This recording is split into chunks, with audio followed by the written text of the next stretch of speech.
selamat datang. Desak terus.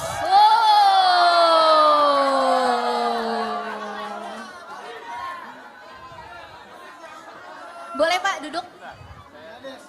Oh iya siap.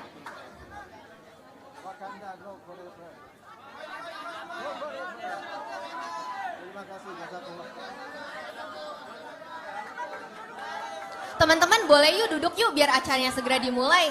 Yuk duduk yuk, kembali ke tempat duduk ya, biar kita segera mendesak. Walaupun namanya desak tapi kita jangan desak-desakan ya, karena nanti takutnya ada yang sesak.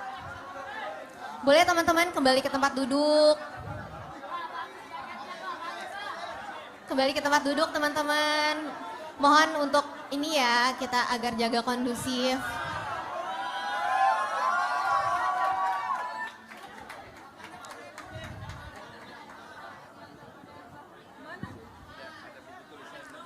Oh iya, oke, iya Pak, siap. Udah dari jam berapa di sini? Jam 1. Sekarang jam 3 ya? Jam 4 Pak. 4, jam saya jam 3. Jam saya bilang jam 3. Oh, salah jam ya? Beda 1. Bedanya berapa?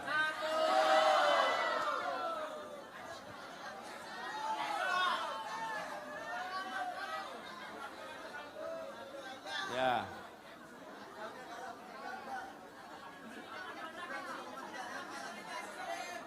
Teman-teman mohon untuk kembali ke tempat duduk ya. Yuk biar Ini segera mulai seru. acaranya. Ini kafe apa nih? Kafe pejuang ini kafe ya? pejuang Pak.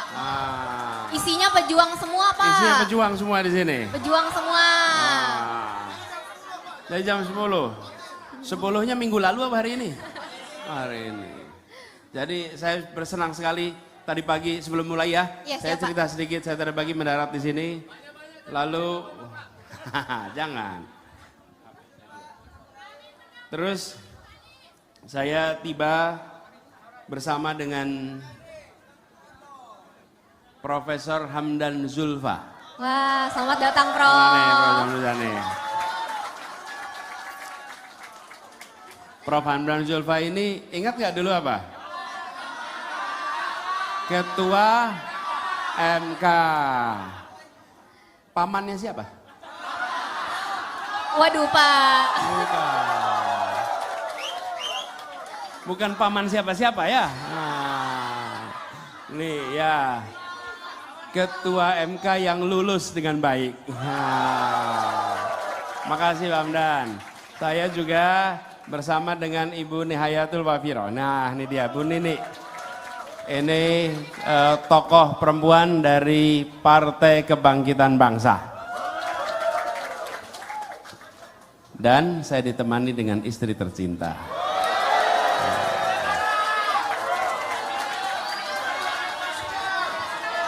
Ya, biar nanti kalau terdesak-desak saya lapor istri. Nah, terus begitu tiba, saya dijemput teman lama. Waktu itu saya aktif di pergerakan mahasiswa, saya jadi ketua Senat Mahasiswa UGM, dan kawan saya ini adalah ketua Senat Mahasiswa UI, namanya Zulkifli Mansah. Nah, ini dia nih. Jadi dengan Pak Zul nih bukan kenal gara-gara sama-sama gubernur, bukan. Kenalnya karena dulu sama-sama di pergerakan mahasiswa. Nah, di sini banyak nggak yang aktivis mahasiswa? Semua. Wih, mantap dong kalau begitu nih ya. Oke. Ya, nah, terus saya juga ditemani oleh putri saya, Mutiara. Mana tapi duduknya? Mana Tia? Mana Tia? Mana Tia? Oh, di belakang sana. Oke. Oh, ya, nah.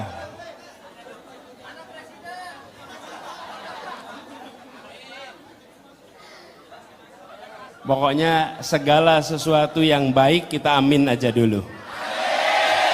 Betul ya? Jadi kalau mudah-mudahan NTB makin maju. Amin. Indonesia adil makmur. Amin. Indonesia ada perubahan. Amin. Ya. Biar nanti kalau terdesak-desak saya lapor istri. Nah, terus begitu tiba, saya dijemput teman lama. Waktu itu saya aktif di pergerakan mahasiswa, saya jadi ketua Senat Mahasiswa UGM, dan kawan saya ini adalah ketua Senat Mahasiswa UI, namanya Zulkifli Mansah. Nah, ini dia nih. Jadi dengan Pak Zul ini bukan kenal gara-gara sama-sama gubernur, bukan. Kenalnya karena dulu sama-sama di pergerakan mahasiswa. Nah, di sini banyak nggak yang aktivis mahasiswa? Semua. Wih, mantap dong kalau begitu nih ya.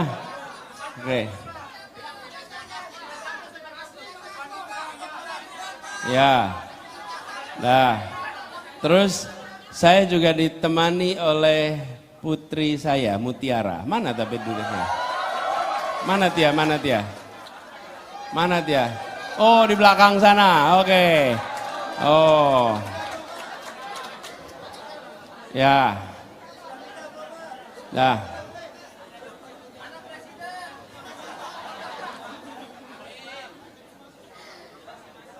Pokoknya segala sesuatu yang baik kita amin aja dulu.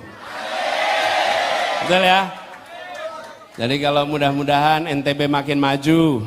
Amin. Indonesia adil makmur. Amin. Indonesia ada perubahan. Amin.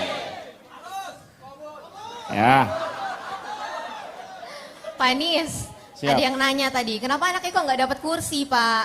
Kenapa? Kenapa kok anaknya nggak dapat kursi? Oh. Iya.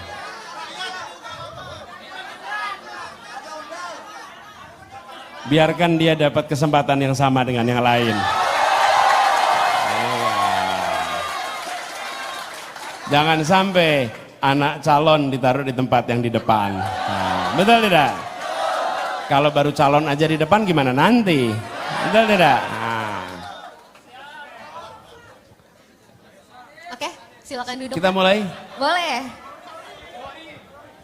Pak Anies, sebelum saya mulai, sorry ya Pak ya, kalau saya mau tanya. Di TikTok saya itu setelah debat Capres ramai banget dengan Wakanda Nomor Indonesia Forever. Mungkin ada ibu-ibu atau bapak-bapak yang belum tahu makna di balik kalimat tersebut nih Pak. Mungkin boleh Pak dijelaskan singkat?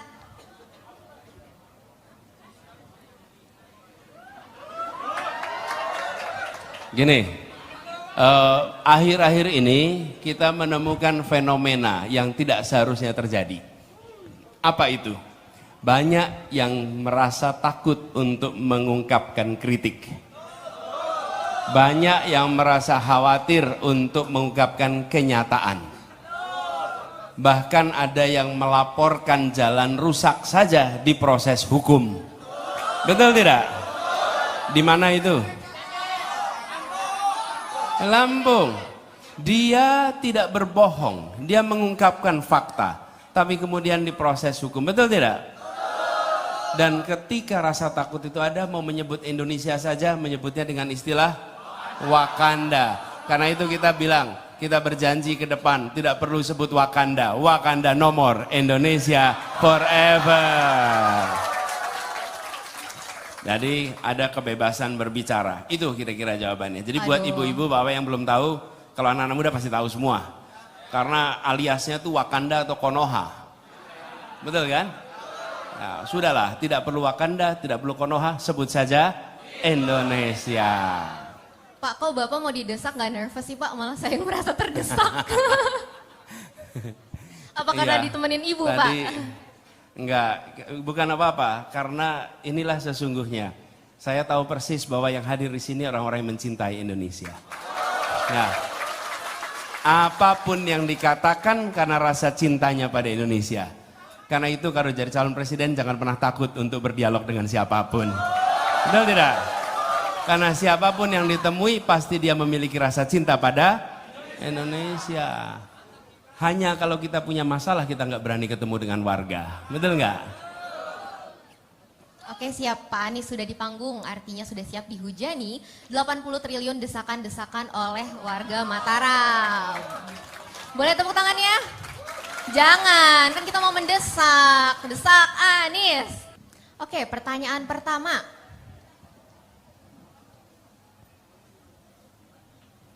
Oke, saya bacakan aja. Di Lombok ini banyak pembangunan infrastruktur, salah satunya pembangunan sirkuit Mandalika. Namun ironisnya Pak, indeks pembangunan manusia di Lombok ini berada di urutan ke-6 se-Indonesia. Dan angka buta huruf tertinggi kedua se-Indonesia. Bahkan angka stuntingnya masih sangat tinggi Pak. Nah bagaimana nih Pak cara Bapak untuk membangun infrastruktur sambil tetap memprioritaskan pembangunan manusianya? Ya, gini, pembangunan pada intinya adalah tentang pembangunan untuk manusia. Ketika kita membangun prasarana dan sarana itu untuk manusianya, bukan sekedar untuk sarana dan prasarana itu sendiri. Karena itu orientasi kita harus pada pembangunan kualitas manusia. Nah, itu sebabnya kami melihat mengapa bicara tentang keadilan menjadi prioritas kami. Karena kita menyaksikan indeks pembangunan manusia di Jawa dan Sumatera itu angkanya tahun 2022 itu sama dengan atau dibalik nih, angka yang sekarang dimiliki di Sumatera dengan wilayah lain, Sumatera Jawa itu selisihnya jauh. Jadi bila tahun ini Jawa dan Sumatera angkanya 74, 10 tahun yang lalu 69 Jawa dan Sumatera. Tapi kalau kita lihat Kalimantan, Sulawesi, Nusa Tenggara, Papua dan seluruh wilayah Indonesia di luar dua pulau itu tahun 2022 angkanya 69. Bayangkan Jawa Sumatera 69 10 tahun yang lalu, di luar Jawa dan Sumatera 69-nya baru sekarang. Bukan selisih 4 poin atau 5 poin, selisihnya 10 tahun. Kadang-kadang kita melihat, oh angkanya selisihnya 5 angka. Bukan soal 5 poin, tapi masalahnya selisihnya 10 tahun. Angka yang hari ini ada di Nusa Tenggara, angka yang hari ini ada di Sulawesi, adalah angka yang 10 tahun lalu ada di Jawa dan Sumatera. Artinya apa? Selama ini pemerintah pusat tidak memberikan perhatian yang cukup untuk mendukung pembangunan kualitas manusia di semua tempat di Indonesia. Itu yang mau kita ubah. Jadi pembangunan sarana prasarana itu penting, ya perlu diteruskan, tapi jangan melupakan kualitas manusia. Dan artinya apa itu? 3 unsurnya, kesehatan, pendidikan, harapan hidup. Bila 3 ini diseriusi, insya Allah angka pembangunan manusia kita akan meningkat. Dan begitu IPM-nya meningkat, maka sarana prasarana jadi bermanfaat. Tapi kalau sarana prasarananya disiapkan, tapi manusianya tidak pernah dikembangkan, maka itu menjadi proyek yang bisa mubazir. Itu sebabnya orientasi kita pada pembangunan manusia dan insya Allah termasuk di NTB ini, gitu ya. Oke Pak, waktunya pas banget, Bapak nggak korupsi waktu ya, padahal saya belum jelasin. Jadi Pak, pertanyaannya nanti akan Bapak jawab. Waktu saya berapa menit? 2 menit Pak. 2 menit, siap. 2 menit, ya. Siap. Oke, next pertanyaannya adalah, boleh dibantu? Oke, apa yang akan Bapak lakukan untuk para pekerjaan migran Indonesia? Boleh Pak dijawab? Ya, NTB ini salah satu provinsi dengan jumlah pekerja migran yang paling banyak, betul ya? Betul. Beberapa bulan yang lalu saya ke Malaysia, bertemu dengan para pekerja migran. Dan ketika bertemu dengan mereka, mereka menyampaikan persoalan-persoalan yang ada, termasuk saya ketemu dari NTB di sana itu. Apa yang mereka sampaikan? Pak, sesungguhnya kami ini tidak ingin bekerja di sini. Bila ada pekerjaan di Indonesia, kami ingin pulang ke Indonesia. Itu yang mereka katakan. Jadi, ini 2 hal. Satu, dalam jangka panjang kita harus menambah lapangan pekerjaan. Karena dengan adanya lapangan pekerjaan itu, maka mereka tidak harus pergi jauh. Itu satu. Yang kedua, sebelum itu semua tercapai, maka pekerja migran ini harus mendapatkan bekal. Bekalnya apa? Nomor satu, perlindungan yang baik. Itu ketika sudah berada di negeri orang, tidak ada perlindungan, itu penderitaan yang luar biasa. Karena tidak ada yang bisa melindungi kecuali mereka dilindungi oleh negara. Nomor satu itu perlindungan. Yang kedua, mereka harus punya bekal keterampilan yang cukup sehingga ketika berada di tempat mereka bekerja, mereka bisa mendapatkan pekerjaan yang layak, pekerjaan yang bagus. Yang ketiga, kita harus pastikan bahwa kantor-kantor perwakilan Indonesia di tempat banyak pekerja migran punya cukup staf untuk melayani pekerja migran. Karena ketika mereka membutuhkan pertolongan, mereka tidak bisa pergi kemana-mana kecuali kepada perwakilan kita. Karena itu harus ada penambahan sehingga mereka bisa bekerja dengan baik. Yang tidak kalah penting, perlindungan ketika mereka pulang ke Indonesia. Banyak sekali kita temukan di bandara, mereka menjadi korban dari berbagai macam pribadi-pribadi jahat yang ada di tempat itu, yang kira-kiranya apa? Memanfaatkan kedatangan orang-orang yang baru datang. Perlindungan itu harus kita kerjakan. Kenapa? Karena kita harus sampaikan kepada para pekerja migran ini ucapan terima kasih. Karena mereka telah mengirimkan begitu banyak dana untuk keluarganya di Indonesia yang membantu menggerakkan perekonomian. Yang kita harus imbangi adalah perlindungan kepada mereka. Jangan mereka kemudian menjadi korban padahal mereka sesungguhnya telah menjadi pahlawan bagi keluarga-keluarganya. Gitu. Aduh, jago banget tata kata ya pantesan Bu Ferry jatuh hati. Oke Pak, next pertanyaan selanjutnya. Gagasan Amin untuk ketersediaan pangan nasional nih Pak, termasuk ketersediaan pangan untuk NTB.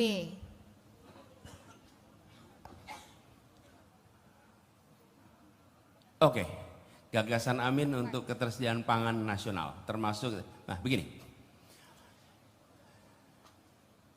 Kita akan mendorong kerjasama dengan petani melalui cooperative farming dan melalui kontrak farming dan bukan melalui food estate. Ya. Anggaran yang dimiliki negara ketika itu diberikan kepada program seperti food estate, maka dia dipakai oleh korporasi besar. Korporasi besar tidak perlu dana dari pemerintah.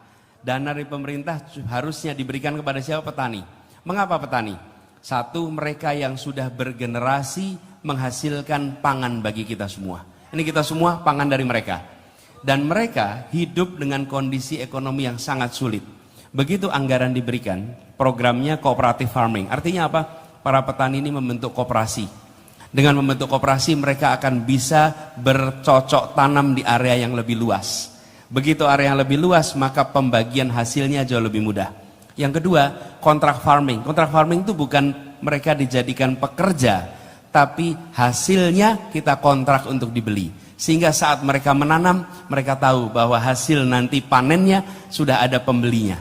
Dengan ada harga yang disebut sebagai harga dasar dan harga atas. Sehingga mereka punya kepastian. Hari ini petani sambil nanam, sambil mereka tidak tahu nanti harga gabahnya berapa. Dan ini bukan rencana, ini sudah kami kerjakan di Jakarta dan akan kita teruskan di level nasional. Oke? Jadi dengan adanya kontrak seperti itu, petaninya tenang karena sudah ada pembelinya dengan harga yang jelas, dan karena ada kontrak mereka bisa kredit alat-alat pertanian. Mereka bisa menggunakan ini untuk kebutuhan mereka mencari, kalau perlu ada pinjaman mereka bisa mendapatkan pinjaman. Kira-kira dengan cara begitu dana negara bukan untuk korporasi besar, tapi dana negara untuk para petani kebanyakan supaya mereka bisa beroperasi. Oke Pak, terima kasih Pak. Masih semangat atau getar dikit?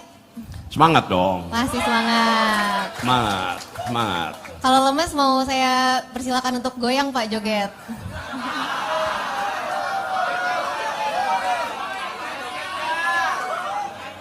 Memang masih perlu joget. Nggak perlu.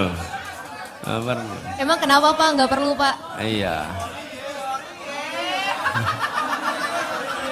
Jangan bilang gitu dong. Iya.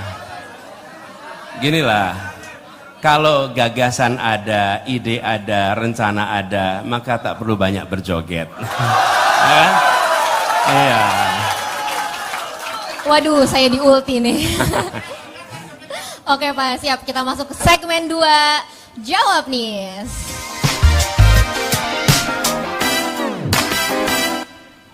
Oke Pak, pertanyaan nih Pak.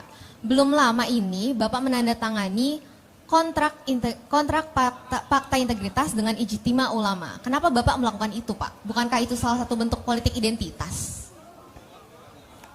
Jadi di dalam proses politik sejak kami bertugas di Jakarta dulu, ada banyak unsur masyarakat yang memilih untuk mendukung.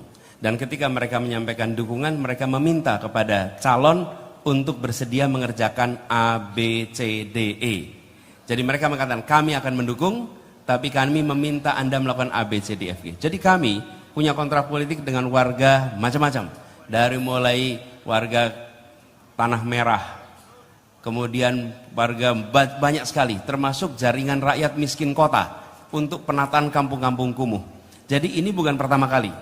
Ada dukungan dan dukungan itu meminta kita melakukan A, B, C, D, F, G. Dan teman-teman bisa lihat, ketika kita mendapatkan dukungan dari Ijtima Ulama, mereka memiliki 13 poin. 13 poin itu bisa dibaca oleh siapa saja, semuanya tahu. Dan isinya adalah untuk kemajuan bangsa dan negara. Kami siap untuk melakukan yang sama dengan kelompok manapun selama itu sejalan dengan prinsip Pancasila, Undang-Undang Dasar 45, dan untuk kemaslahatan bagi seluruh masyarakat. Nah, ini kemudian menjadi ikatan. Di satu sisi ada tanggung jawab mendukung, di sisi lain kalau nanti amanah diberikan, kami punya tanggung jawab untuk melaksanakan yang menjadi komitmen. Ini adalah praktek modern. Kenapa? Karena kalau yang primitif pakainya rupiah. Betul tidak? Nah, kita tidak terjebak dalam urusan yang rupiah. Kita kerjakan prinsip modern di mana amanat itu dijalankan untuk kepentingan-kepentingan publik. Jadi kami terbuka. Kalau ada yang mau mendukung dengan meminta untuk kami melakukan ABCDFG, kita baca sama-sama. Bila itu sejalan dengan prinsip Pancasila, prinsip Undang-Undang Dasar 45, dan prinsip adil makmur untuk semua, maka yuk kita bersama-sama bergerak untuk perubahan. Oke Pak, saya sebenarnya mau muji jawaban Bapak, tapi ini acaranya desak Anies Pak, bukan dukung Anies. Mau apa tadi rencananya? Mau muji Bapak. Oh muji, boleh aja, nggak apa-apa. Gak mau Pak. Oke, kita lanjut Pak, pertanyaan selanjutnya.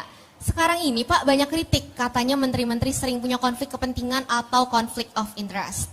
Gimana Bapak menjamin kalau nanti jadi presiden, menteri-menteri tidak akan punya konflik kepentingan?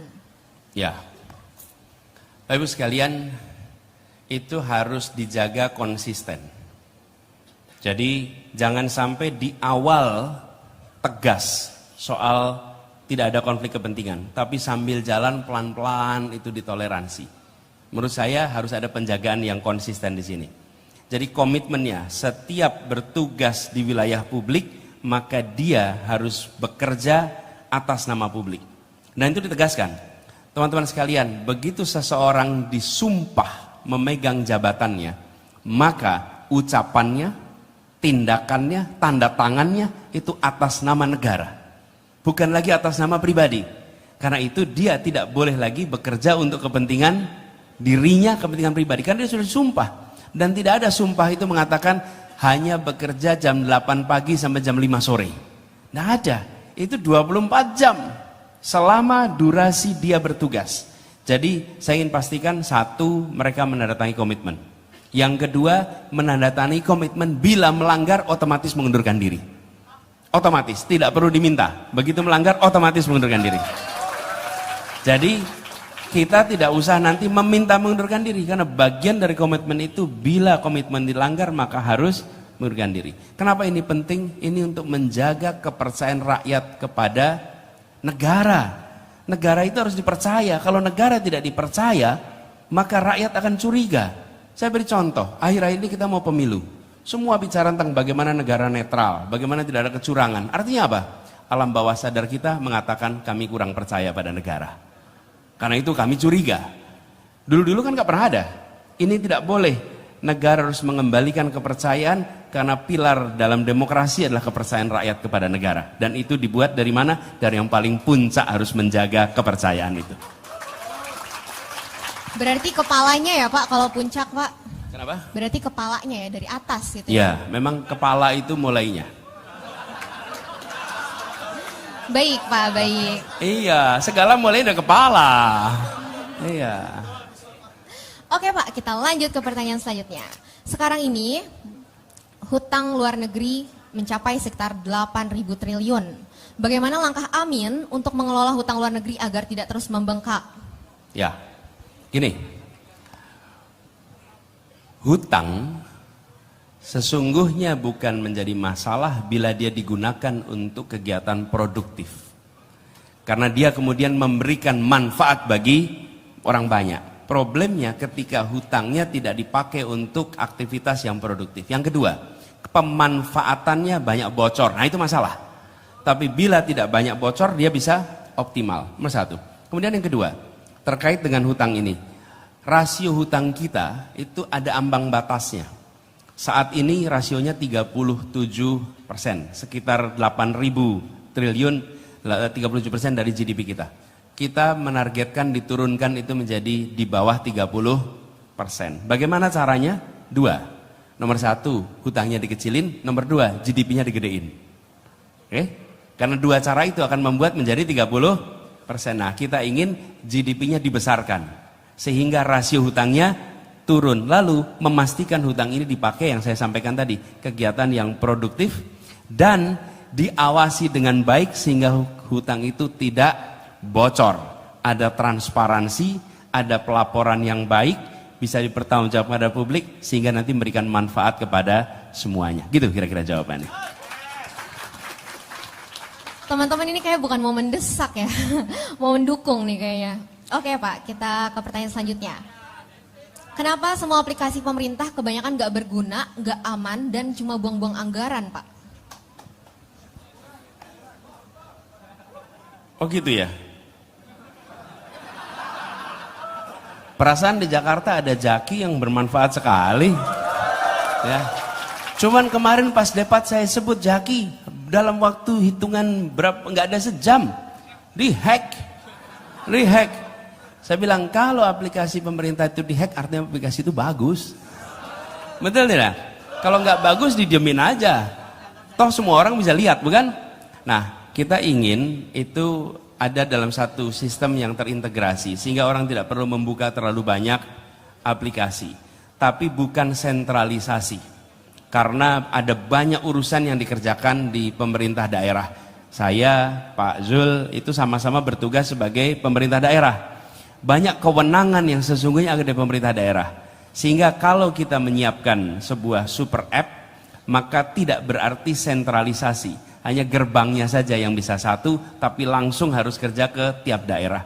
Karena jangan sampai adanya aplikasi yang banyak itu, kemudian merepotkan, tapi jangan sampai juga dikumpulkan berakhir pada sentralisasi. Tetap harus ada otonomi pada pemerintah daerah untuk mengeksekusi. Jadi kalau ada jalan rusak bukan kemudian diambil alih oleh pusat, tapi dipastikan pemerintah daerah mengkoreksi dengan baik. Itu kira-kira jawabannya. Makasih. Ya, siap Pak. Next ya Pak. Pertanyaan selanjutnya. Saat di debat, waduh debat nih Pak, siap Pak? Saat di debat, Bapak bertanya soal bagaimana perasaan Pak Prabowo terkait batasan usia capres-cawapres, padahal kan itu sudah jadi putusan MK Pak, sudah ada sidang etiknya juga. Kenapa sih Bapak masih nanyain itu, kenapa nggak move on aja gitu Pak?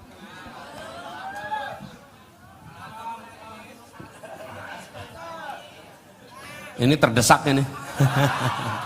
Gini, saya ada bekas ketua MK di sini. Boleh ya, saya minta ketua MK aja jawab ya? Boleh ya? Pak Zul, di sini Pak Zul. Ayo ke Pak Zul, Pak Hamdan. Pak Hamdan. Sini.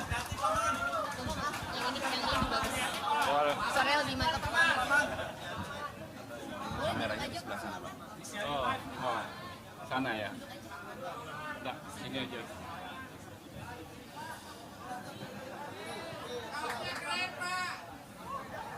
Jadi apa tadi?